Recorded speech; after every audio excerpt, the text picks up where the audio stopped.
तो चलिए अब क्लास शुरू करते हैं और आप सभी का ऑफलाइन और ऑनलाइन में अग्रवाल स्मार्ट क्लासेस में स्वागत है। तो सबसे पहले मैं बता दूं कि बोर्ड का एग्जाम नजदीक आ चुका है और 10th का एग्जाम 17 फरवरी से, और 17 फरवरी से जैसे 10th का एग्जाम शुरू हो रहा है तो आप लोगों के मन में बहुत सारे एग्जाम को लेकर तनाव होगा, प्रेशर होगा। उसी प्रेशर को दूर करने के लिए हम आ गए हैं। नाम तो सबको पता ही है, रवि सर। तो कहने की जरूरत नहीं है, अब सीधा क्वेश्चन आंसर पर आते हैं और सीधा पॉइंट पर बात करते हैं।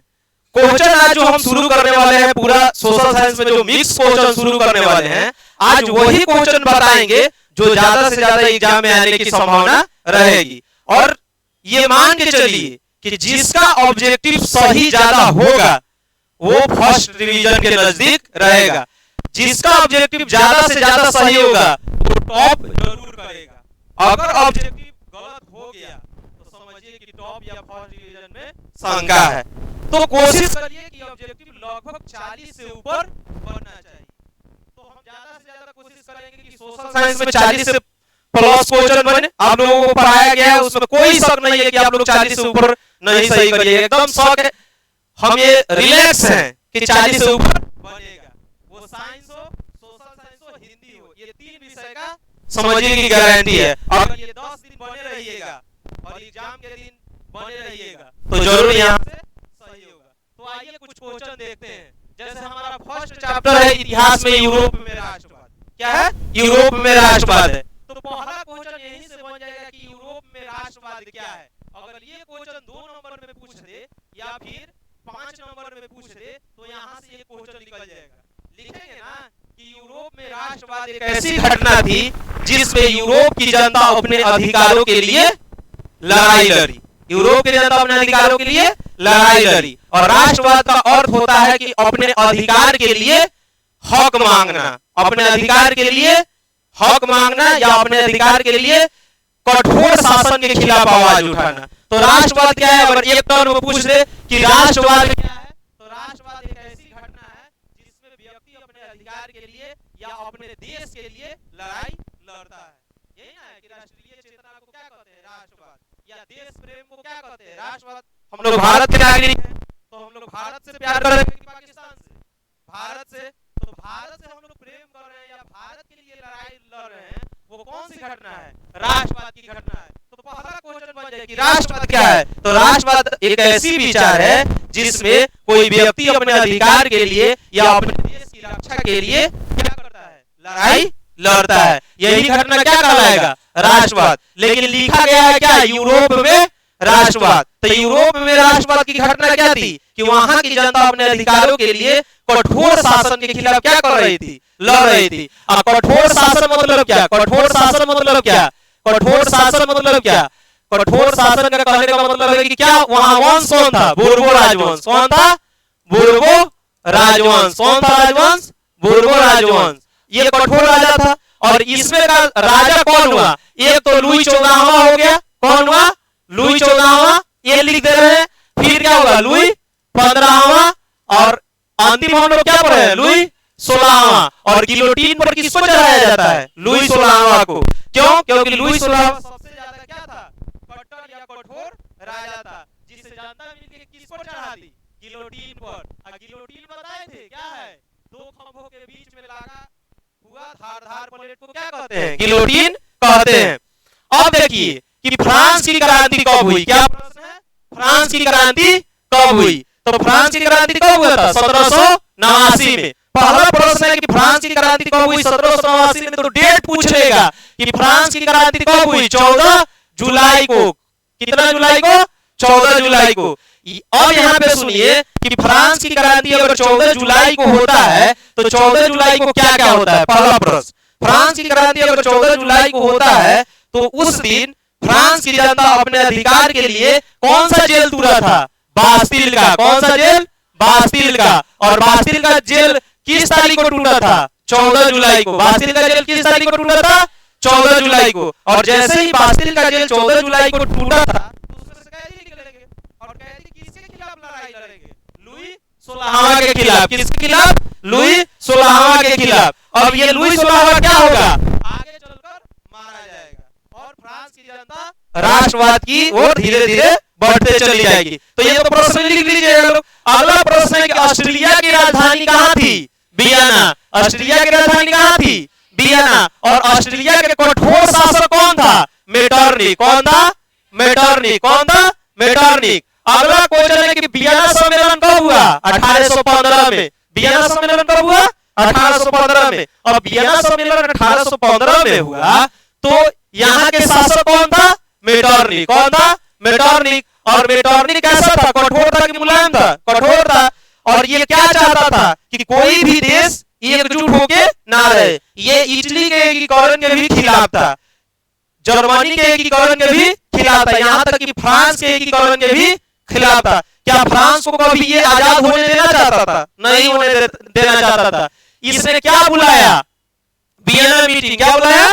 Vienna meeting. वियना मीटिंग में कौन कौन था? एक तो ऑस्ट्रेलिया था मेटरनिक वाला, रूपोवा रूस से, रूस, प से फ्रांस, बी से ब्रिटेन। तो इसका कोड क्या बताए थे? रूपोवा। क्या? रूपोवा। क्या बताए थे? रूपोवा। कौन रूपोवा? रूपोवा। मतलब ऑस्ट्रेलिया। तो ऑस्ट्रेलिया की राजधानी कहाँ है? वियना। रूस से, रूस, प से फ्रांस, वहां से ब्रिटेन। ये सभी मिलके किसको हराए? नेपोलियन को। किसको हराए? नेपोलियन को। और जैसे ही नेपोलियन हार जाता है तो उसे कैद करके कहां भेज दिया जाता है? एक द्वीप, सेंट हेलेना द्वीप पर, जहां पर 1821 में क्या होता है? उसकी मृत्यु हो जाती है। और यहाँ पे एक युद्ध होता है, 1815 में युद्ध होता है, वाटरलू का युद्ध। कौन लू का युद्ध? वाटरलू का युद्ध। तो यहाँ से प्रश्न फंसेगा? नहीं ना फंसेगा। अब चलिए अगला प्रश्न देखते हैं। अगला प्रश्न, ये कहानी सुना दिए, अब स्पीड में अगला प्रश्न देखिए। फ्रांस में किस वंश के पुनर्स्थापना वियना कांग्रेस से हुआ? बुर्बो राजवंश से। फिर मेटरनिक कौन सा वंश का स्थापना कर दिया? बुर्बो राजवंश का। क्यों? क्योंकि नेपोलियन मारा गया। और नेपोलियन जब मर गया तो बताइए पहले नेपोलियन राजा कब बना? नेपोलियन राजा कब बना? नेपोलियन राजा कब बना? 1804 में।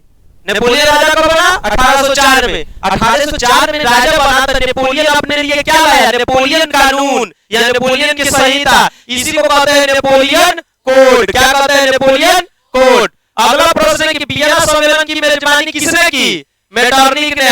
मेटरनिक कहाँ का था? ऑस्ट्रेलिया का। कहाँ का था? ऑस्ट्रेलिया का। अगला क्वेश्चन है कि वियना सम्मेलन के द्वारा किस युग का अंत हुआ? नेपोलियन का युग का अंत हुआ। नेपोलियन को तो कैद करके भेज दिया सब। अब फिर मेटरनिक आ गया। अब मेटरनिक कौन वंश ला दिया? बुर्बो राजवंश।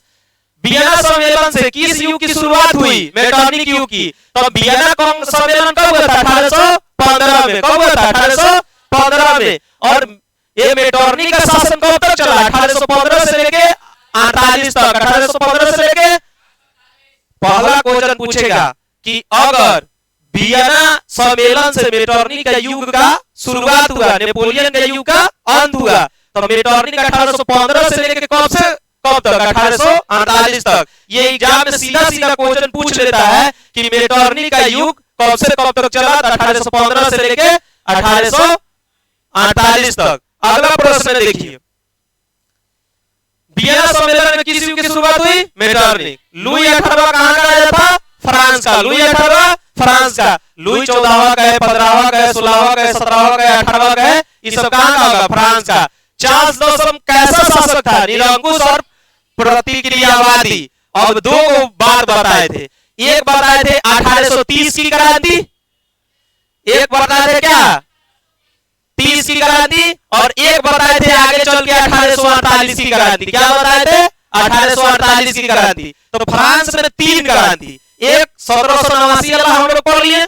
दूसरी क्रांति हम क्या बताए? 1830 की क्रांति। तीसरी क्या बताए? 1848। और इस क्रांति से पूर्व के युग समापन हो जाता है। लेकिन अभी हम पढ़ेंगे 1830 की क्रांति। 1830 की क्रांति कब हुआ? जुलाई में। 1830 की क्रांति कब हुआ? जुलाई में। और राजा कौन था? और उसका प्रधानमंत्री कौन था? सीपी याद रखेंगे। क्या याद रखेंगे? सीपी। सी से क्या होगा? चार्ल्स दसम। सी से कौन होगा? चार्ल्स दसम। सी से कौन होगा? चार्ल्स दसम। अब देखिए चार्ल्स दसम कहां का शासक था? निरंकुश शासक था। कहां का? फ्रांस का। कब? 1830 में। पी कौन था? पोलिग्रेक। पी कौन था? पोलिगनेक, पी कौन था? पोलिगनेक का। पोलिगनेक क्या था? प्रधानमंत्री। पोलिगनेक कौन था? प्रधानमंत्री किसका? चार्ल्स दशम का। तो प्रश्न बना, पूछेगा कि 1830 की क्रांति के बारे में लिखे या जुलाई 1830 की क्रांति के बारे में लिखे, तो सीधा लिखेंगे कि 1830 की क्रांति जुलाई 1830 में हुआ था। शासक कौन था? सी से चार्ल्स दशम, पी से पोलिगनेक। चार्ल्स दशम क्या था? राजा, और पोलिगनेक क्या था? उसका प्रधानमंत्री। और उन्होंने क्या किया? फ्रांस पर निरंकुश या कठोर शासन की नींव रखी या कठोर शासन की शुरुआत की, जिससे जनता क्या हुई? भड़क उठी और उनके खिलाफ लड़ाई लड़ी। यही क्या है? जुलाई 1830 की क्रांति है। क्या होता है? जुलाई 1830 की क्रांति के बारे में अगर आ गया लिखने के लिए, और ये फिर से किया आएगा, या तो 1789 की फ्रांस की क्रांति है जिसमें नेपोलियन बास्टिल का जेल तोड़वाता है 14 जुलाई को, और कैदी निकलता है, और लुई 16वां को बाद में जाके क्या कर दिया जाता है? गिलोटिन पर चढ़ा दिया जाता है। ये क्वेश्चन पूछे लिखने के लिए, या ये क्वेश्चन पूछे जुलाई 1830 की क्रांति से आप क्या समझते हैं? तो जुलाई 1830 की क्रांति से हम ये समझते हैं कि जुलाई 1830 की क्रांति हुआ था, उस घड़ी का निरंकुश शासक कौन था? चार्ल्स दशम। और उसका प्रधानमंत्री कौन था? पोलिगनेक। और जनता उन लोगों के खिलाफ क्या करी? आवाज उठाई। और ये घटना कब हुआ? जुलाई में। इसी को जुलाई 1830 की क्रांति कहते हैं। कोई दिक्कत? इटली के एकीकरण में सबसे महत्वपूर्ण व्यक्ति कौन था? मेजनी। इटली के एकीकरण में सबसे महत्वपूर्ण व्यक्ति मेजनी। अब प्रश्न पूछेगा कि मेजनी कौन था? तो दार्शनिक, राजनीतिज्ञ। मेजनी कौन था? दार्शनिक या राजनीतिज्ञ। नेपोलियन के पतन कब हुआ? 1814-15 में हुआ ना, और रिटर्निंग के युग का शुरुआत हुआ।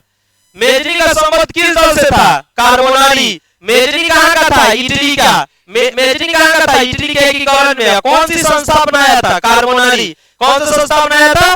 कार्बोनारी। अब आगे चल के इसी में प्रश्न आएगा कि मेजनी कार्बोनारी संस्था की स्थापना करता है, तो उसकी दो बातें आएंगी।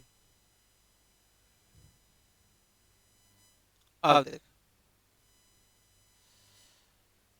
आगे देखिए प्रश्न, मेजनी किस दल का था? कार्बोनारी। यंग इटली नामक संस्था की स्थापना किसने की? यंग इटली का मेजनी। यंग यूरोप पूछेगा तो, यंग यूरोप पूछेगा तो, यंग यूरोप पूछेगा तो 1831 में यंग इटली 1831 में। यंग यूरोप पूछेगा तो 1834, 1834 यंग यूरोप 1834, यंग यूरोप 1834। प्रश्न पूछ लेगा यंग इटली यंग यूरोप किसका था? मेजनी का। एक 1831 में, एक 34 में। पहले इटली, पहले खाने वाला इटली डोसा, और बाद में यंग यूरोप। पहले इटली तब यूरोप, पहले इटली तब यूरोप, पहले यंग इटली तब यूरोप। इटली के एकीकरण के महत्वपूर्ण व्यक्ति मेजनी, या इटली के एकीकरण के महत्वपूर्ण व्यक्ति मेजनी, यंग यूरोप के मेजनी। कोई दिक्कत? अब देखिए मेटरनिक युग का अंत कब हुआ?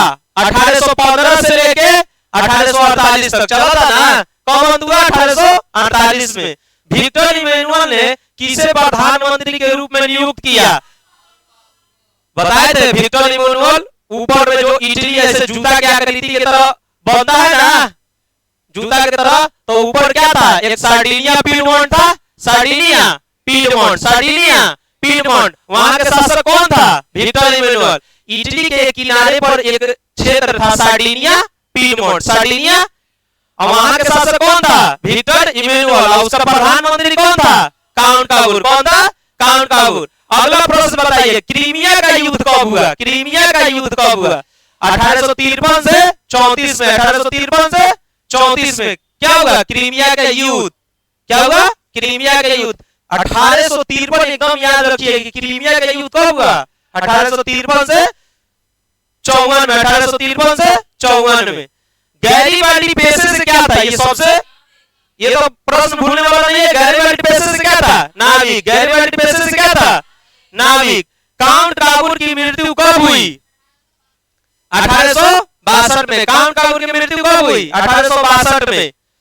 फ्रांस और फ्रांसा के बीच युद्ध कब हुआ? 1870 से 71 में। फ्रांस और फ्रांसा के बीच 70 से 71 में। अब ये सभी प्रश्न अगर नहीं पूछे तो क्वेश्चन ये पूछ लेगा कि इटली का एकीकरण कब हुआ था, आज जर्मनी का एकीकरण कब हुआ था। तो जिस साल इटली का एकीकरण हुआ उस साल क्या हुआ, जर्मनी का एकीकरण। जिस साल इटली का एकीकरण हुआ उस साल जर्मनी का एकीकरण। दिक्कत हो रहा है।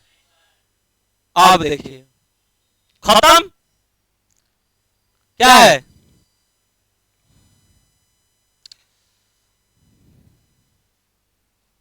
अब अगला प्रश्न देखते हैं।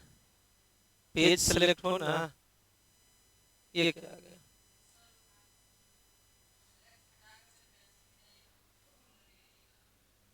अच्छा होगा।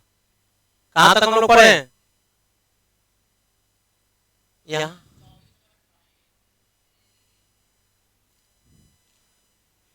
इरेजर बड़ा कर लेते हैं, 1 मिनट।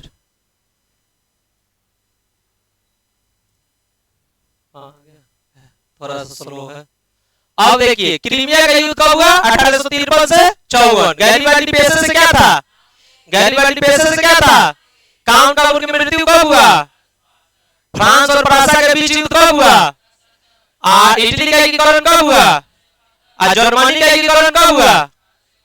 तो जिस साल इटली का एकीकरण हुआ उस साल जर्मनी का एकीकरण हुआ। इटली के एकीकरण में किसका योगदान था, इटली के एकीकरण में किसका योगदान था, मेजनी, काउंट काबूल, गैरीबाल्डी और एक विक्टर इमैनुअल, विक्टर इमैनुअल। अगला प्रश्न देखिए, जर्मनी कितने राज्यों में विखंडित था। तो अब यहां से प्रश्न पूछ देगा कि जर्मनी का एकीकरण कैसे हुआ। तो जर्मनी का एकीकरण भी 1871 में हुआ था और जर्मनी 300 छोटे छोटे राज्यों में क्या था, विभक्त था। और उसी सभी राज्यों को एकत्रित किसने किया, बिस्मार्क ने। किसने किया, बिस्मार्क ने। पूछेगा कि बिस्मार्क किसका एकीकरण किया, बिस्मार्क किसका एकीकरण किया, जर्मनी का। और कब हुआ जर्मनी का एकीकरण, 1871 में। उसी को क्या कहते हैं, जर्मनी का एकीकरण कहते हैं। हेगेल कौन था, हेगेल कौन था, पानी दो पानी लेकर, 1 मिनट, लाइट की वजह से हो रहा है। नहीं जितना रेडिएशन देता है ना, बहुत ज्यादा रेडिएशन देता है। हेगेल कौन था, बिस्मार्क क्या था, कूटनीतिज्ञ। अब बिस्मार्क का योगदान कहां था, जर्मनी के एकीकरण में। रुक जाओ रुक जाओ,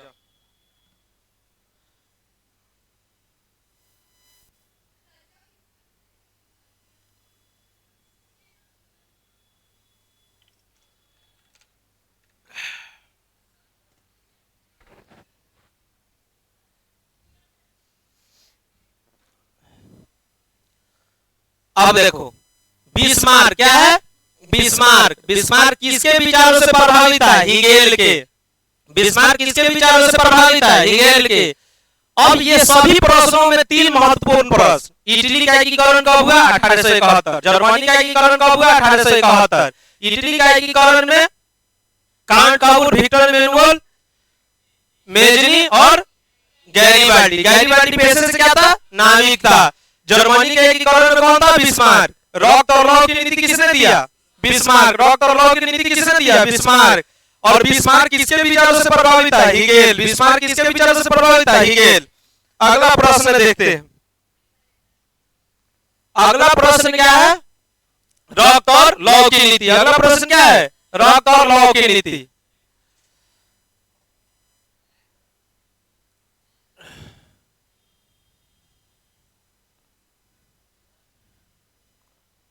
दिख रहा है,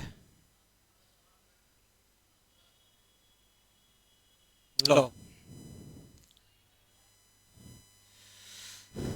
देखो, रॉक और लॉ की नीति कब, बिस्मार्क। रॉक और लॉ की नीति किसने, बिस्मार्क ने। सेडोवा का युद्ध किसके किसके बीच हुआ, ऑस्ट्रिया और फ्रांसा के बीच। सेडोवा का युद्ध ऑस्ट्रिया और फ्रांसा के बीच, ये याद करके जाओ। सेडोवा का युद्ध किसके किसके बीच हुआ, ऑस्ट्रिया और फ्रांसा के बीच। सेडोवा का युद्ध हुआ था कब, बताओ तो, 1866। सेडोवा का युद्ध कब हुआ, 1866 में। सेडोवा का युद्ध दो प्रश्न याद करके जाओ कि सेडोवा का युद्ध 1866 में हुआ और सेडोवा का युद्ध से इटली का एकीकरण हुआ। सेडोवा ढोआ, ढोआ तो ढोआ इटली डोसा हम लोग कहते हैं। सेडोवा ढोआ क्या, जब मान लो कि कोई इटली बनाने वाला होगा तो इटली बना के कैसे ले जाता होगा, ढो के दुकान लगाता होगा सड़क के किनारे, तो घर से सड़क के किनारे ले जाने में इटली को क्या करता होगा, ढोता होगा। तो इटली का एकीकरण सेडोवा का युद्ध से हुआ। इटली का एकीकरण सेडोवा का, लेकिन सेडान का है, क्या कह दे, सेडान, क्या कह दे, तो सेडान का युद्ध से क्या हुआ, जर्मनी का, सेडान का युद्ध से जर्मनी का, सेडान का युद्ध से जर्मनी। अब इस कोड को कैसे एग्जाम में पकड़ेगा, सेडान में क्या रहा है, नो, सेडान में क्या रहा है, तो जर्मनी में आ रहा है ना। तो अगर सेडोवा तो ढोआ, ढोआ क्या है, इटली, तो सेडोवा का युद्ध 1866 में जिससे किसका एकीकरण हुआ, इटली का, किसका, इटली का। और इटली का एकीकरण कब हुआ, 1871 में। सेडान, सेडान का युद्ध से किसका एकीकरण हुआ, जर्मनी का, ये भी कब, 1871 में। तो जिस साल जर्मनी का एकीकरण हुआ उस साल इटली का एकीकरण हुआ, लेकिन दोनों के लिए अलग अलग युद्ध। ढोआ कहेगा तो इटली का एकीकरण, सेडान कहेगा तो न तो जर्मनी। कोई दिक्कत है? सेडोवा का युद्ध किसके किसके बीच हुआ था, ऑस्ट्रिया और फ्रांस के बीच। 1870 में फ्रैंकफर्ट की संधि कब हुई, 10 मई 1871। अब देखो फ्रैंकफर्ट की संधि, क्या, फ्रैंकफर्ट की संधि, फ्रैंकफर्ट की संधि कब हुआ, 1871 में। कहीं कहीं पर देता है फ्रैंकफर्ट की संधि 1870 में, तो इसको ज्यादा दिमाग में नहीं रखना है। फ्रैंकफर्ट की संधि कब हुआ, 1871 में। और यही संधि से, फ्रैंकफर्ट की संधि से किसका एकीकरण हुआ, इटली का कि जर्मनी का, जर्मनी का। कैसे बताए थे, फ्रैंकफर्ट में ऊपर रह रहा है, फ्रैंकफर्ट में ऊपर क्या रहा है, रह रहा है। तो इसमें देखो जर्मनी में ऊपर रह रहा है, देखो ना, फ्रैंकफर्ट में रह तो जर्मनी में रह। तो अब दो बात याद रखना चाहिए कि फ्रैंकफर्ट की संधि से किसका एकीकरण हुआ, फ्रैंकफर्ट की संधि से किसका एकीकरण, जर्मनी। और जर्मनी का एकीकरण कब, 1871। ये बात तो याद है। तो पूछेगा संधि कौन सा, फ्रैंकफर्ट, फ्रैंकफर्ट के ऊपर क्या, र, और फ्रैंकफर्ट के ऊपर र तो जर्मनी के ऊपर भी र। और सेडोवा ढोआ तो क्या ढोआ, इटली।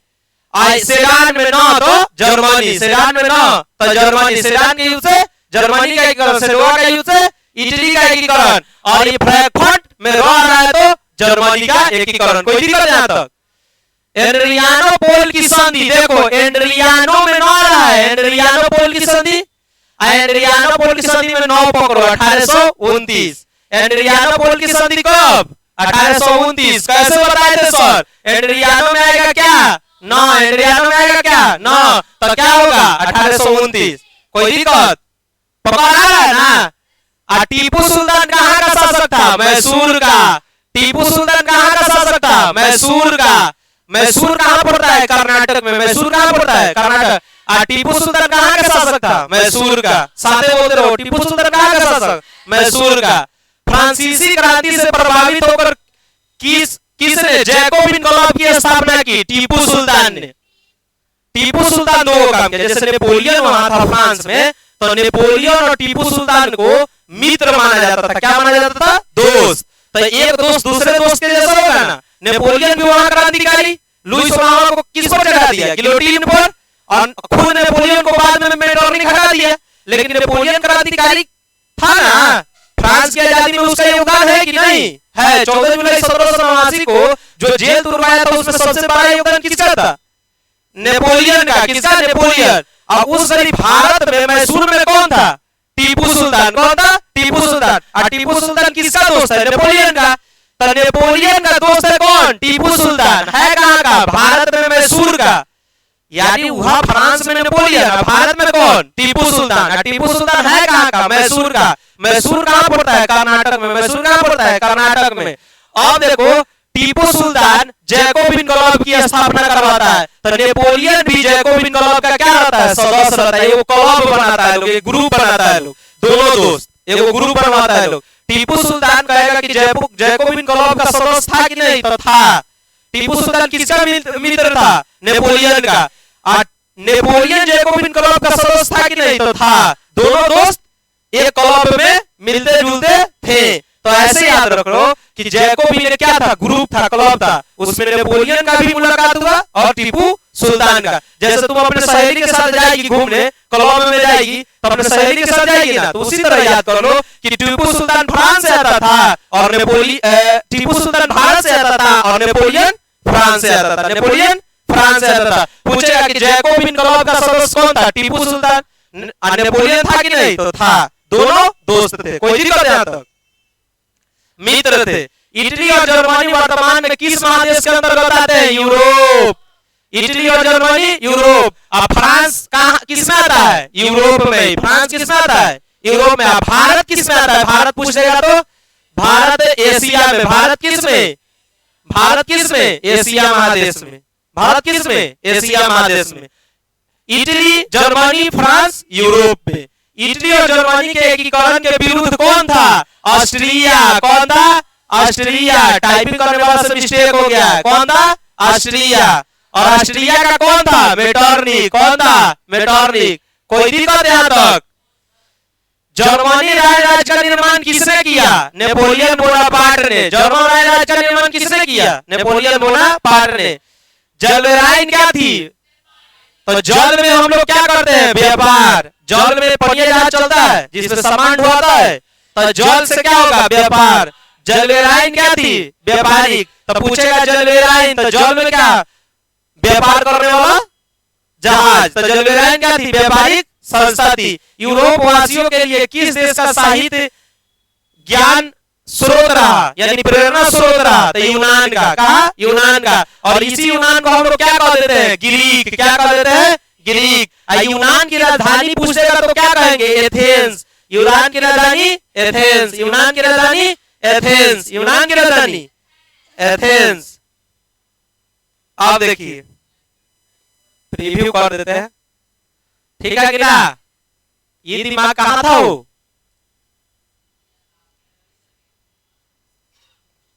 और देखो 1829 में क्या हुआ? एड्रियानोपुल की संधि। अब पुल पे क्या बेचा रहा था? तरकारी।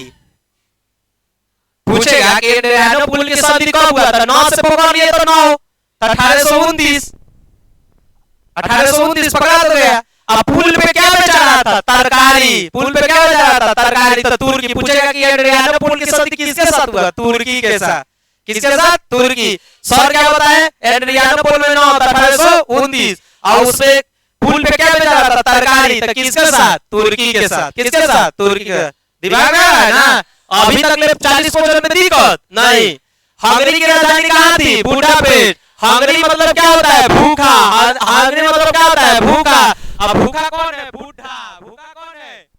बूढ़ा। तो बुडापेस्ट हंगरी की राजधानी बुडापेस्ट। हंगरी मतलब भूखा। हंगरी मतलब भूखा। भूखा कौन है? बूढ़ा। तो हंगरी की राजधानी बुडापेस्ट। हंगरी की राजधानी बुडापेस्ट। और दिक्कत अब देखिए किसने अपने कूटनीति के बल पर इटली की समस्या को विरोध की समस्या बना दिया? Count Cavour. किसने किया? अरे इटली के एकीकरण में काउंट काउर का योगदान था ना। अब विक्टर इमैनुअल के प्रधानमंत्री कौन था? Count Cavour. विक्टर इमैनुअल के प्रधानमंत्री कौन था? Count Cavour. काउंट काउर बेचारा 1862 में मर गया। इटली का एकीकरण 1871 में हुआ। यानी पूछेगा कि इटली के एकीकरण के पहले बना कि इटली के एकीकरण के बाद? इटली के एकीकरण के पहले। पूरा कौन किया? इसके राजा।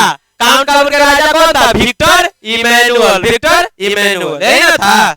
अब देखिए लाल कुर्ती का गठन किसने किया? गैरीबाल्डी। तो बता लाल कुर्ती कहाँ भीजती है? बाल्टी में। कुर्ती कहाँ भीजती है? तो पूछेगा कि लाल कुर्ती का गठन किसने किया? गैरीबाल्डी। सर बताया कि कुर्ती किसमें भीजती है? बाल्टी में। खाती है बाल्टी में। तो लाल कुर्ती का गठन किसने किया? गैरीबाल्डी। कोनो दिक्कत? देखिए फ्रेंड्स ऑफ इटली नामक संस्था का गठन किसने किया? मेजनी। ज्यादा संस्था जो भी कहेगा young Italy, young Europe, friends of, ये सब किसने किया था? मेजनी। किसने किया था? मेजनी। कार्बोनारी की स्थापना हुआ था 1800। कार्बोनारी की स्थापना हुआ था 1810 में। किसने किया था? मेजनी ने। किसने किया था? अच्छा मेजनी सबसे ज्यादा किया है तो इटली के एकीकरण में सबसे ज्यादा योगदान किसका है? मेजनी। और सबसे ज्यादा इटली के एकीकरण के लिए ग्रुप किसने बनाया? मेजनी। क्यों? 1831 में यह इटली, 1834 में यह Europe, friends of Italy Mazzini है, कार्बोनारी मेजनी है, सब कौन? मेजनी। किस युद्ध के बाद जर्मनी का एकीकरण हुआ? तो 9 बताए थे, सेडान। तो क्या होगा जर्मनी का एकीकरण? कौन दिक्कत? जर्मनी क्या थी? जर्मन राष्ट्र का प्रतीक था। जैसे कि हम लोग का राष्ट्रीय प्रतीक क्या है? तिरंगा। हम लोग का क्या है? तिरंगा। तो उसी प्रकार जर्मनी का सिंबल क्या है? प्रतीक जर्मनी है। क्या है? जर्मनी है। उसी के नाम से मार देना है एग्जाम में। फ्रांस की क्रांति का प्रमुख कारण क्या था? निरंकुश शासन। या निरंकुश शासन मतलब क्या? कठोर शासन। कौन? कठोर शासन। कठोर शासन कौन कर रहा था? लुई 16वां। कौन? लुई 16वां। अब बताइए नेपोलियन संहिता कब हुआ? जब नेपोलियन राजा बना। 1804 में राजा कौन बना? नेपोलियन। और उस नेपोलियन संहिता लाया। एग्जाम में अगर 3 नंबर में पूछ दे या फिर 5 नंबर में पूछ दे, क्या क्या पूछ दे? नेपोलियन संहिता किस वर्ष लागू हुआ? 4 में। लेकिन पूछ दे कि नेपोलियन संहिता क्या था? नेपोलियन के कानून क्या था? तो नेपोलियन फ्रांस के जनता की आजादी के लिए, फ्रांस के जनता के आजादी के लिए जो कानून लाए थे उसी को क्या कहते हैं? नेपोलियन संहिता। नेपोलियन संहिता कब आया था? 1804 में। 1804 में। किसने कहा था कि जब फ्रांस छींकता है तो बाकी यूरोप को सर्दी जुकाम हो जाती है? किसने कहा था? मेटरनी कहा था ना, याद रहेगा ना कि जब फ्रांस छींकता है तो बाकी आसपास के देशों को सर्दी जुकाम हो जाती है। किसने? मेटरनी। किसने? मेटरनिक। छींक तनिक, छींक तनिक, छींक से मेटरनिक, छींक तनिक। नेपोलियन कोड में कितने कोड थे? 5। याद करके जाओ। नेपोलियन कोड में, नेपोलियन कोड में, अच्छा गिन लो। नेपोलियन के नाम में 1 litre, 2 litre, 3 litre, 4 litre, 5। Napoleon code में कितना लीटर था? 5। नेपोलियन के अक्षर कितना? 5। नेपोलियन के नाम में अक्षर कितना? 5। तो कितने कोड? 5। दिक्कत होगा? इटली के एकीकरण का मसीहा कौन था? मेजनी। काहे कि बार बार बताया कि इटली में सबसे ज्यादा काम कौन किया था? मेजनी। और सबसे पहले मारा था कौन? मेजनी। जो आजादी के लिए लड़ा था वो सबसे पहले मर गया। हाँ, काउंट काउर पहले मारा था। कौन मारा था? Count Cavour. गलती से हो गया। मेजनी सबसे ज्यादा ग्रुप बनाया था। मेजनी सबसे ज्यादा ग्रुप बनाया था। यूरोप का मरीज किसे कहते हैं? तुर्की को। अभी एड्रियानो पुल में कौन था? तुर्की। पुल पर क्या बेचा रहा था? तरकारी। तो तुर्की। यूरोप का मरीज तुर्की। यूरोप का मरीज तुर्की। यूरोप का मरीज तुर्की को क्या कहते थे? बताए थे ना कि जनजाति इलाका का था, लड़ाका था, कहते थे।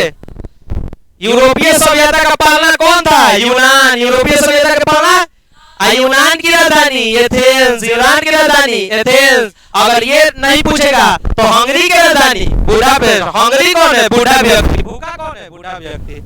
अब बताओ किस संधि द्वारा जर्मनी का एकीकरण हुआ? तो जर्मनी में ही रह रहा है तो फ्रैंकफर्ट की संधि के द्वारा। फ्रैंकफर्ट की संधि के द्वारा। अब देखो हंगरी की भाषा क्या थी? हंगरी की भाषा क्या थी? मैग्यार। अब देखो इधर देख लो। अब दूसरा का चैप्टर आ गया। कौन दिक्कत? अभी थोड़ा सा है। अब देखो 1830 की क्रांति के बाद फ्रांस किस प्रकार का शासन स्थापित किया? संवैधानिक राजतंत्र का। संवैधानिक राजतंत्र क्या होता है? संविधान के अनुसार चलने वाले शासन को क्या कहते हैं? संवैधानिक राजतंत्र। किसके अनुसार? संविधान के अनुसार। जेनेवा समझौता कब हुआ? 1954 में। जेनेवा समझौता, जेनेवा समझौता, जेनेवा समझौता 1954। अब देखो समाजवाद एवं साम्यवाद। समाजवाद एवं साम्यवाद दूसरा का चैप्टर आ गया। पहला चैप्टर में कुछ दिक्कत हुआ तो बता दो कि हंगरी की राजधानी कहाँ थी? यूनान की राजधानी, यूनान की राजधानी एड्रियानोपोल की संधि कब हुआ था? 1929 के 1829। 1829 में एड्रियानोपोल की संधि हुआ तो उस पर क्या? तुर्की। उस पर क्या बेचा रहा था? तरकारी। तो क्या रखेंगे? तुर्की। कोई दिक्कत है यहाँ तक? अब देखो समाजवाद और साम्यवाद। औद्योगिक क्रांति की शुरुआत कहां से हुई? इंग्लैंड से। इंग्लैंड किसके कहते हैं? अंग्रेजों को। अंग्रेजों को क्या कहते हैं? इंग्लैंड। इसी इंग्लैंड को हम लोग अपना भाषा में कौन कह देते हैं? क्या? ब्रिटेन। क्या कह देते हैं? तो जो इंग्लैंड है वही क्या है? अंग्रेज। अंग्रेज कहाँ आए थे? भारत में। अंग्रेज कहाँ आए थे? भारत में। अब बताओ, तो औद्योगिक क्रांति, अगर प्रश्न पूछे 5 नंबर में कि औद्योगिक क्रांति से आप क्या समझते हैं? आकाश सुनो, औद्योगिक क्रांति से आप क्या समझते हैं? क्वेश्चन कई बार रिपीट है। औद्योगिक क्रांति कई बार रिपीट है 5 नंबर में लिखने के लिए। तो औद्योगिक क्रांति मतलब क्या होता है? कि किसी क्षेत्र में बड़े बड़े कंपनी फैक्ट्री लग जाना, किसी क्षेत्र में बड़े बड़े कंपनी फैक्ट्री लग जाना, जिससे उस क्षेत्र का क्या हो? विकास हो। यही घटना क्या कहलाता है? औद्योगिकरण। और सबसे पहले किस देश में बड़े बड़े कंपनी फैक्ट्री लगे थे? इंग्लैंड में, अंग्रेजों का देश में। कहा? अंग्रेजों का देश कहाँ है? इंग्लैंड। और वहां क्या लगा था? बड़े बड़े कंपनी फैक्ट्री। कब लगा था? तो 18वीं सदी में। कब लगा था? 18वीं सदी में। कब लगा था? 18वीं सदी में। पूछेगा, सीधा लिखना है कि औद्योगिक क्रांति क्या है? तो औद्योगिक क्रांति की शुरुआत 18वीं सदी में हुआ। और कहां से शुरू हुआ? इंग्लैंड से। इंग्लैंड में क्या हुआ? बड़े बड़े कंपनी फैक्ट्री लगा, जिससे इंग्लैंड का क्या हुआ? विकास हुआ। यही घटना क्या कहलाया? औद्योगिक क्रांति। और जैसे ही औद्योगिक क्रांति हुआ, तो एक बात सुन लो, औद्योगिक क्रांति जैसे हुआ तो यहां सुनो, ये अंग्रेज वाले आएंगे भारत में, अंग्रेज वाले आएंगे ना भारत में। और जैसे ही अंग्रेज वाले भारत में आएंगे तो भारत को गुलाम करेंगे। करेंगे कि नहीं? तो कोड जुड़ गया कि नहीं? कि औद्योगिक क्रांति क्या था? तो सर बताया कि बड़े बड़े कंपनी फैक्ट्री को लग जाना, उसी को कहते हैं औद्योगिक क्रांति। औद्योगिक क्रांति की शुरुआत कहाँ से हुआ था? इंग्लैंड से। इंग्लैंड को क्या कहते हैं? अंग्रेजों का देश। अंग्रेज क्या हो गया? विकसित हो गया। और जब विकसित हो गया तो किसको गुलाम बनाया? भारत को। और 5 नंबर में लिखा जाएगा। हाँ लिख देना कि बड़े पैमाने पर कंपनी फैक्ट्री का लगना सबसे पहले कहाँ हुआ था? इंग्लैंड में। उसी को कहते हैं औद्योगिक क्रांति। औद्योगिक क्रांति के बाद समाज का विभाजन कितने वर्ग में हुआ? समाज का विभाजन हुआ था 3 वर्ग में। यहाँ गलती दे दिया है। कितने विभाजन हुआ था? 3 वर्ग में। एक सबसे ऊपर में था, एक बीच में था, एक नीचे था। एक सबसे निचले तबका, एक मध्यम वर्ग, एक उच्च क्लास। क्या 3 वर्ग में था ना? पूछेगा कि औद्योगिक क्रांति के बाद समाज कितने विभाजित हुआ? 3 भाग में। सबसे ऊपर वाले हाई क्लास, फिर मिडिल क्लास, फिर लोअर क्लास। अब देखो अगला प्रश्न देखो, इंग्लैंड में समाजवादी विचारधारा का विकास किसने किया? इंग्लैंड में समाजवादी विचार का किसने किया? Saint Simon. Saint Simon. अब बताओ, सेंट साइमन था कहां का? सेंट साइमन था कहां का? लिखा है इंग्लैंड में समाजवादी विचार का। इंग्लैंड में समाजवादी विचार का। ये था फ्रांस का। सेंट साइमन कहां का था? इस चीज को कैसे याद रखेगी? सेंट है। क्या है? सेंट। पूछेगा कि सेंट साइमन था कहां का? तो फ्रांस का। सेंट किस पर मारती है? फ्रॉक पर। सेंट किस पर मारती है? फ्रॉक पर। तो सेंट साइमन कहां गया था? फ्रांस का। काम करने कहां गया था? इंग्लैंड में। काट दो। पूछेगा कि फ्रांस का समाजवादी विचारधारा का विकास किसने किया? Saint Simon. इंग्लैंड में कौन किया? यही किया, लेकिन मूल निवासी कहां का था? फ्रांस का। रॉबर्ट ओवेन कहां का था?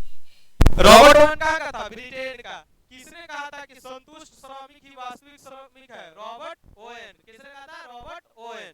देखो यहाँ पर हुआ क्या था कि अगर आप किसी से काम करवा रहे हैं, उसको अच्छे से पेमेंट दीजिएगा, अच्छे से काम पर बुलाइएगा, 8 घंटा काम करवाइएगा, इज्जत दीजिएगा, तब ना वो आपके लिए काम करेगा। तो समान काम समान वेतन। समान काम, मान लो कि वही काम पुरुष कर रहा है तो उसको ज्यादा पेमेंट मिल रहा है, वही काम महिला कर रही है तो कम पेमेंट मिल रहा है। तो क्या महिला उस कंपनी के लिए अच्छा काम कर पाएगी? नहीं काम कर पाएगी। तो इसीलिए एक विचार है या समान काम समान वेतन। मतलब कि हम और आप बराबर काम कर रहे हैं, महिला हो चाहे पुरुष, तो सबको बराबर पेमेंट मिलना चाहिए, सबको 8 घंटा के काम मिलना चाहिए, सबको रविवार की छुट्टी मिलना चाहिए। ये सब बात किसने कहा था? Robert Owen. क्या कहा था? कि संतुष्ट श्रमिक, कि जो लेबर संतुष्ट होगा तबे वह वास्तविक श्रमिक होगा, मतलब कंपनी के लिए अच्छा काम करेगा। कार्ल मार्क्स का जन्म कब और कहां हुआ था? 5 मई 1818 को जर्मन राज्य के ट्रीवर नगर में हुआ था। ये बताए थे। कार्ल मार्क्स क्या था? यंग की तरह बात करता था, कहता था दुनिया का मजदूर एक हो, दुनिया का मजदूर, दुनिया का मजदूर। तो दुनिया के मजदूर एक हो तो ये यंग की तरफ बात कर रहा है, तो 18 में क्या हो जाता है, लड़का लड़की यंग हो जाता है। कितना तारीख को जन्म हुआ था, 5 मई। कहाँ हुआ था, कार्ल मार्क्स में रॉ जर्मनी में। कौन से प्रांत में, राइन प्रांत में। कौन से प्रांत में, राइन। शहर कौन सा, ट्रियर शहर। कौन सा शहर, ट्रिवर या ट्रियर शहर। अब बताओ 1 मई को कौन सा दिवस मनाया जाता है, 1 मई को कौन सा दिवस, मजदूर दिवस। 1 मई को कौन सा दिवस, मजदूर दिवस। अब आगे देखो, कार्ल मार्क्स का पिता का नाम क्या था, हेनरी मार्क्स। कार्ल मार्क्स किस विश्वविद्यालय से पढ़ा था, बोन विश्वविद्यालय से।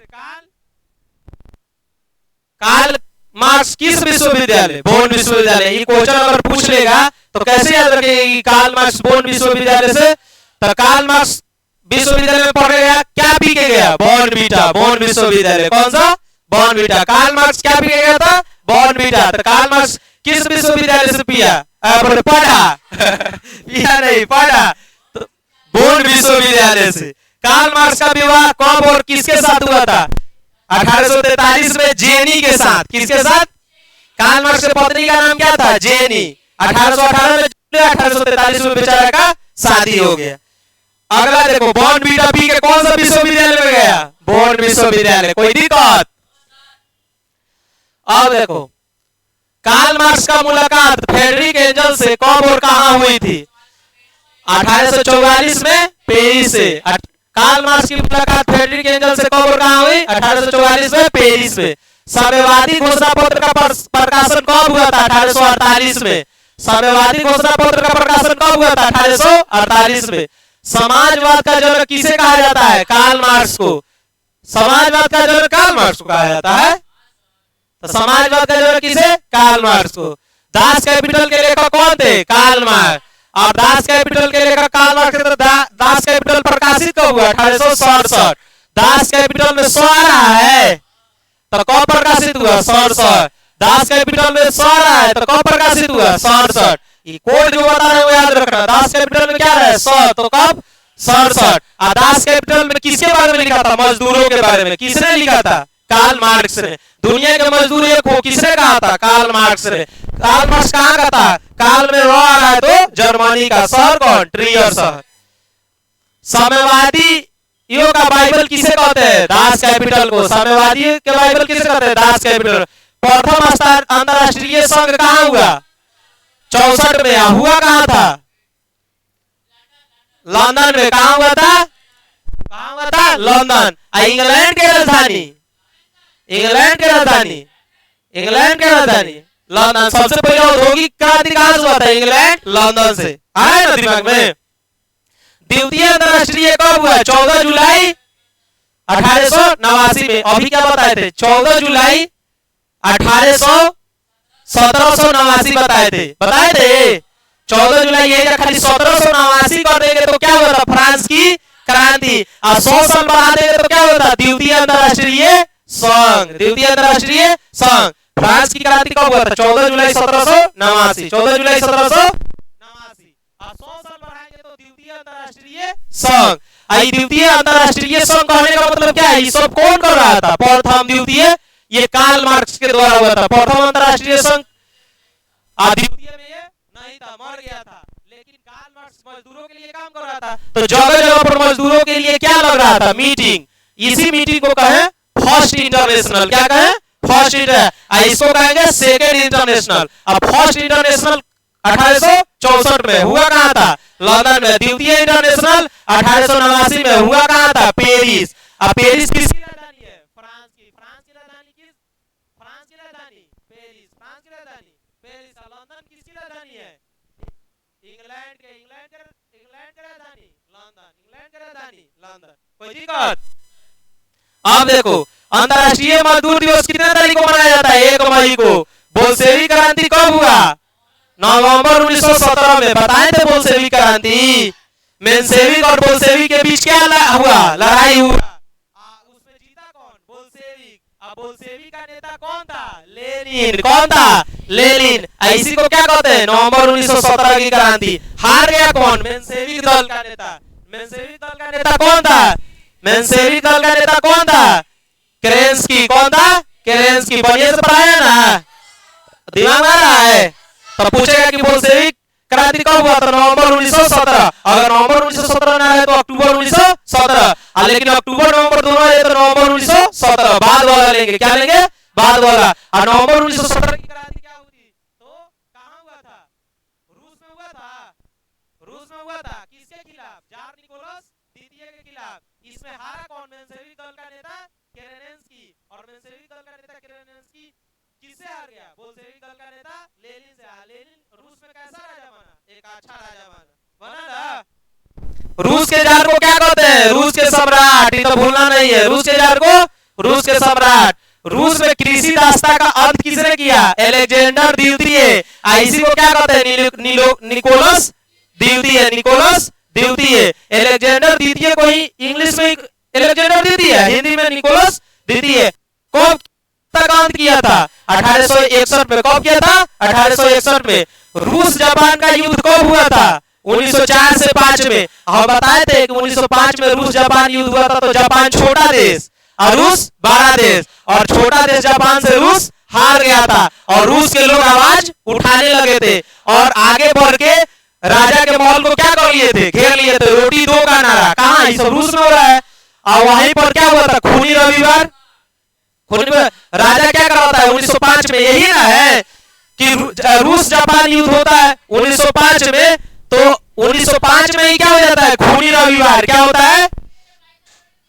अच्छा, खूनी रविवार क्यों होता है? जनता आवाज लगा रही थी रोटी दो का नारा। क्यों? क्योंकि युद्ध में किसको क्षति हुआ था? रूस को। और रूस किससे आ गया था? जापान से। अब महंगाई किस देश में बढ़ा था? रूस में। और रूस में जब महंगाई बढ़ गया था तो लोगों ने नारा लगाते हुए कहां पहुंचा? सेंट पीटर्सबर्ग के महल के आसपास। उस दिन राजा क्या कर दिया? गोली चलवा दिया। उस दिन कौन सा दिन था? रविवार का दिन था। और उसी को हम लोग क्या कह दिए? खूनी रविवार। खूनी रविवार या तो 22 जनवरी 1905 पुराने कैलेंडर के अनुसार और नए कैलेंडर के अनुसार पूछेगा तो 9 जनवरी। 9 से 9 जनवरी। नए कैलेंडर पूछेगा तो 9 जनवरी। नए कैलेंडर 9 जनवरी। दो एग्जाम देगा। खूनी रविवार की घटना कब हुआ था? ऑप्शन में रहे 9 जनवरी 1905। 9 जनवरी 1905। तो नए कैलेंडर के अनुसार 9 जनवरी। 9 से नए कैलेंडर 9 से 9 जनवरी। अब पुराने कैलेंडर के अनुसार 22 जनवरी। पुराने कैलेंडर के अनुसार 22 जनवरी। कोई दिक्कत? अगर दोनों रहा तो मार के निकल जाना है 22 जनवरी बाद वाला। बार बार बता रहे हैं, अगर दोनों रहेगा तो 22 जनवरी। अगर दोनों में से कोई एक रहा तो इहो याद रखो 22 जनवरी 1905। हाँ, 9 जनवरी पुराना कैलेंडर है, 22 जनवरी नया कैलेंडर है। एगो था ग्रेगोरियन, एगो था जूलियन, जो 13 दिन आगे पीछे चलता था। पूछेगा कि रूस में कौन कैलेंडर चलता था? 2 गो। एक का नाम था ग्रेगोरियन, एगो का नाम था जी से ग्रेगोरियन, एगो नाम था जे से जूलियन। ये दोनों के बीच में कितना दिन का अंतर? 13 दिन का अंतर। इसीलिए एगो 9 जनवरी माना जा रहा है, एक 22 जनवरी। तो 22 जनवरी को क्या हुआ था? खूनी रविवार। कौन? रूस की जनता कहां गई? राजा के महल के आसपास। राजा के महल क्या कर दिया? रूस के राजा ने गोली चलवा दी। कौन दिन था? रविवार के दिन। इसी को कहा है खूनी रविवार। अब देखो पुराने कैलेंडर के अनुसार 9 जनवरी या नए कैलेंडर के अनुसार 22 जनवरी। समाज का वैसा वर्ग जिसमें किसान, मजदूर, गरीब लोग शामिल होते हैं उसे क्या कहते हैं? सर्वहारा वर्ग। कई बार 5 नंबर में पूछा है। 5 नंबर में कि सर्वहारा वर्ग से आप क्या समझते हैं? तो सर्वहारा वर्ग एक ऐसा वर्ग है, सर्वहारा वर्ग एक ऐसा वर्ग है जिसमें मजदूर, गरीब, किसान, मध्यम परिवार आते हैं। आप थोड़ा सा नीचे हेडिंग बना के लिख दो किसान के बारे में, थोड़ा सा लिख दो गरीब के बारे में, थोड़ा सा लिख दो मजदूर के बारे में। हो नहीं जाएगा 10 लाइन? गरीब के बारे में लिख दो कि गरीबी क्या होती है, मजदूर के बारे में लिख दो कि मजदूर कैसे काम करता है, और किसान के बारे में नहीं लिखा जाएगा। तो पूछेगा कि सर्वहारा। सर्वहारा वर्ड कैसे याद रखेंगे? सर्वहारा यानी सब कुछ से हारा हुआ व्यक्ति को क्या कहते हैं? सर्वहारा। और सब कुछ से हारा हुआ व्यक्ति में क्या आता है? किसान, मजदूर, गरीब। कैसे? बारिश आ जाती है, फसल बर्बाद हो जाता है, मालिक पैसा नहीं देता है काम करवा के मजदूर को, किसान की फसल बर्बाद हो जाती है। गरीब क्या है? गरीब को पर सरकार ध्यान नहीं देता है। तो सब कुछ से हारा, सर्वहारा। सब कुछ से हारा, सब कुछ से हारा, सब कुछ से हारा, सर्वहारा। 3 नंबर में आएगा तो अभी तभी लिखा जाएगा ना, 5 नंबर में आएगा तभी लिखा जाएगा ना। कुछ भी आए 2 नंबर 5 नंबर 3 नंबर लिख के आना है। इसी को कह देगा कि बंधुआ मजदूर, तो वही बात लिखना है बंधुआ मजदूर में भी। प्रथम विश्व युद्ध कब से कब तक हुआ? 1914 से 18 तक। प्रथम विश्व युद्ध कब से कब तक हुआ? 1914 से 18 तक। अब अगला क्वेश्चन ले लेते हैं।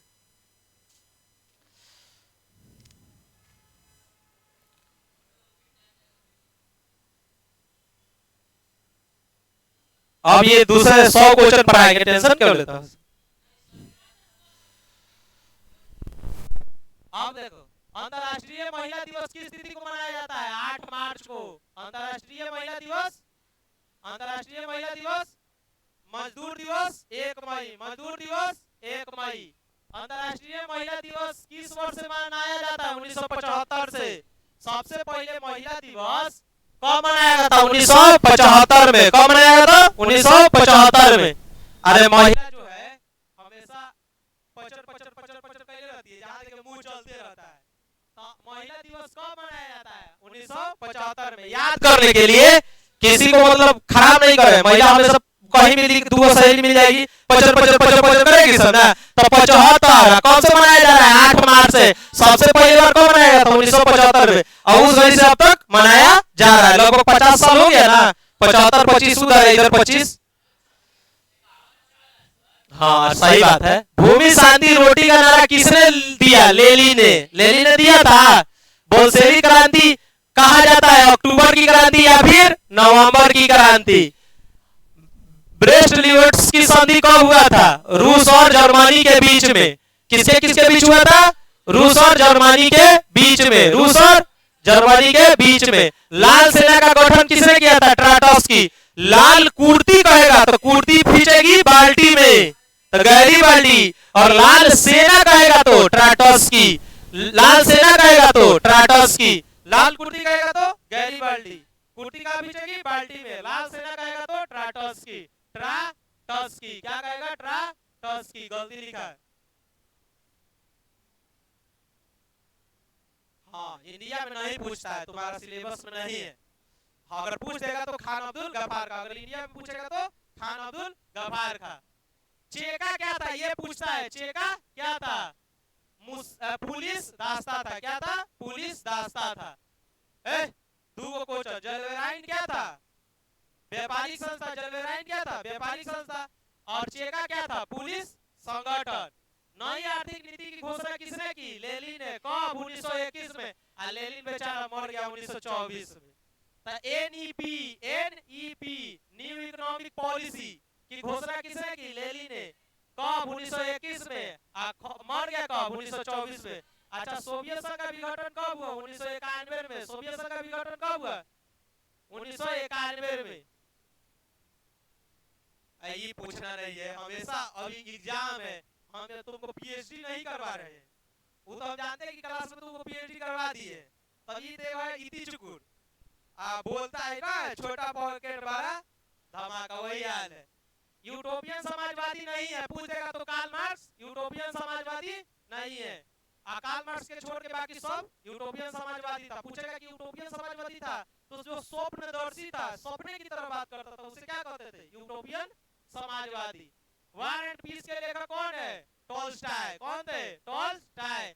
समाजवादी दर्शन पर किसने बोल दिया? आर्थिक समानता पर। समाजवाद शब्द का प्रयोग पहली बार किस वर्ष किया गया? 1827। ये क्वेश्चन नहीं आता, इस पर ध्यान नहीं देना है। अच्छा रूस के संसद को क्या कहते हैं? ड्यूमा। रूस के संसद को क्या कहते हैं? जापान के पूछेगा तो जापान के पूछेगा कि जापान के संसद को पूछेगा तो क्या कहेंगे? बताओ। डाइट। क्या कहेंगे? डाइट। दो याद करो। अच्छा जर्मनी के क्या होगा? जर्मनी के संसद पूछेगा तो डाइट। जर्मनी के संसद डाइट। और रूस के ड्यूमा। रूस कौन गई? माँ। रूस कौन गई? माँ, तो ड्यूमा। और जर्मनी के डाइट।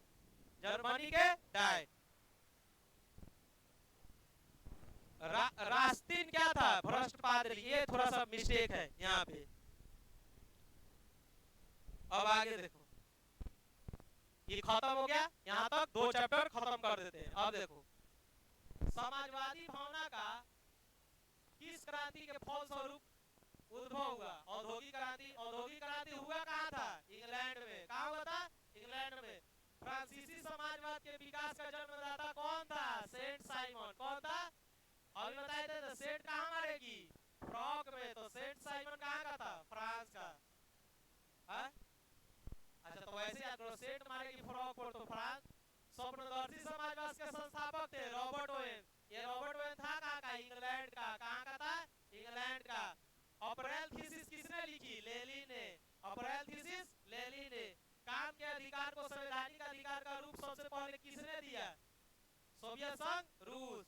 तृतीय इंटरनेशनल कब हुआ? 1919। तृतीय इंटरनेशनल 1919। कम्युनिस्ट मैनिफेस्टो का प्रकाशन किस वर्ष हुआ? 1848। कम्युनिस्ट मैनिफेस्टो के लेखक कौन थे? कार्ल मार्क्स और फ्रेडरिक एंजल्स। कम्युनिस्ट में तो कार्ल मार्क्स, कम्युनिस्ट में कार्ल मार्क्स। इसके साथ अंजलि, इसके साथ अंजलि एंजल्स। कार्ल मार्क्स के साथ कौन? अंजलि। तो फ्रेडरिक एंजल्स। कौन दिक्कत? लड़का था, लड़का था ऐसे फिर लिखा है। तो अब ये क्लास खत्म। 100 से ऊपर क्वेश्चन हो गया और 2 चैप्टर क्लियर हो गया। कल आइएगा लोग तो कोशिश करेंगे कि कल 3 चैप्टर निकल जाए, टोटल हिस्ट्री खत्म हो जाए। उसके बाद कोई एक और लेंगे साइंस में, फिजिक्स में लेंगे और वो खत्म कर देंगे। एक और काम करेंगे कि इकोनॉमिक्स का एक पीडीएफ बना दिए, इकोनॉमिक्स एक दिन 1 घंटा में पूरा करवा देंगे शुरू से अंत तक, जहाँ से क्वेश्चन बनता है। अब इसी की तरह ऑनलाइन क्लास को पहले खत्म कर देते हैं, ऑफलाइन में और कुछ बात होगी। जय हिंद, जय भारत।